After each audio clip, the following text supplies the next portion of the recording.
दोस्तों, जय जोहार। मैं कौशल तिवारी और बीनिया संझा में आपका स्वागत है। 1000 करोड़ रुपए से अधिक के कोयला घोटाला, परिवहन घोटाला, मनी लॉन्ड्रिंग के मामले में ईडी एक बार फिर सक्रिय हो गई है और इस बार दूसरा पूरक अभियोजन कोर्ट में पेश कर दिया है। और इसके तहत अब 2 विधायक यानी मुख्यमंत्री के लाडले देवेंद्र यादव और बिलाईगढ़ के विधायक चंद्रदेव राय को आरोपी बनाया गया है। इसके अलावा कांग्रेस प्रवक्ता आरपी सिंह यानी राम प्रताप सिंह को भी आरोपी बनाया गया है। तो युवा कांग्रेस नेता विनोद तिवारी को भी आरोपी बनाया गया है। वे अभी रायपुर ग्रामीण से विधानसभा चुनाव लड़ने का दावा कर रहे थे, उन्हें भी आरोपी बना दिया गया है। इसके अलावा आईएएस रानू साहू के भाई पीयूष साहू, कोयला कारोबारी सूर्यकांत तिवारी के सहयोगी रहे मनीष उपाध्याय, रोशन सिंह, नवनीत तिवारी और नारायण साहू को भी आरोपी बनाया गया। 11 लोगों को आरोपी बनाया गया है, जिसमें से आईएएस रानू साहू, निखिल चंद्राकर, सूर्यकांत तिवारी सहित कई लोग जेल में हैं और जो बाहर हैं उनका अब जेल जाना तय है।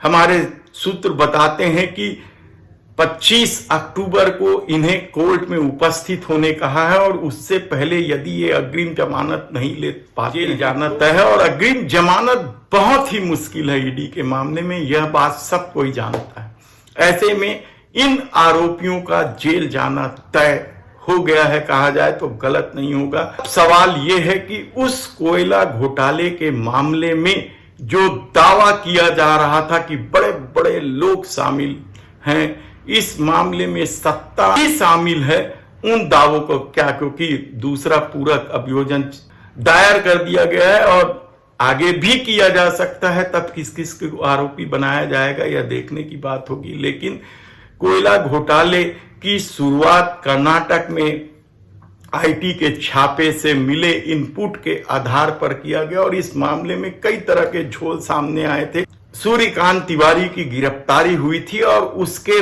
बाद लगातार इस मामले में छानबीन होते रही। मुख्यमंत्री के करीबी रहे सौम्या चौरसिया को भी गिरफ्तार किया गया। अभी तक यह समझ में नहीं आ रहा है कि उन्हें कोयला मनी लॉन्ड्रिंग में गिरफ्तार किया गया या शराब मनी लॉन्ड्रिंग में गिरफ्तार किया गया। इसके अलावा आईएएस समीर बिश्नोई का भी नाम है और वे जेल की सलाखों में हैं। इसके अलावा भी कई बड़े बड़े लोगों के नाम हैं, लेकिन फिलहाल इन 11 लोगों को 25 अक्टूबर को यानी दशहरे के दूसरे दिन ही कोर्ट में उपस्थित होने का फरमान जारी कर दिया गया है। और कहा जा रहा है कि ईडी में जमानत वमानत जैसी चीजें बहुत कम होती हैं। ऐसी परिस्थिति में देवेंद्र यादव, चंद्रदेव राय, आरपी सिंह और विनोद तिवारी सहित बाकी लोगों का जेल जाना तय हो गया है। दूसरी तरफ शराब घोटाले के मामले में, शराब मनी लॉन्ड्रिंग के मामले में भी आरोपी 20 अक्टूबर को उपस्थित होने कहा गया है। अभी तक आरोपियों के कौन कौन होंगे, किस तरह के होंगे, यह अभी फिलहाल खुलासा नहीं हुआ है। और इस मामले में अमरमणि त्रिपाठी सहित कई लोग जेल की सलाखों में हैं। तब सवाल यह है कि आने वाले दिनों में क्या भूपेश सरकार पर फिर कोई बड़ा संकट आने वाला है?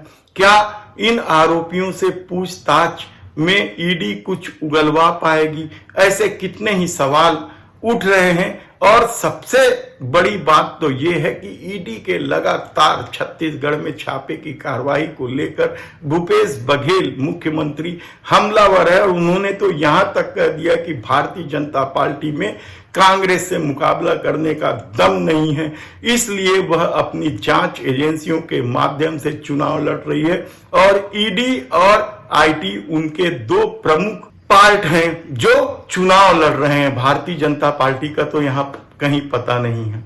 ऐसी परिस्थिति में अब देखना है कि इन आरोपियों को जमानत मिल पाती है या सब के सब जेल की सलाखों के पीछे होंगे।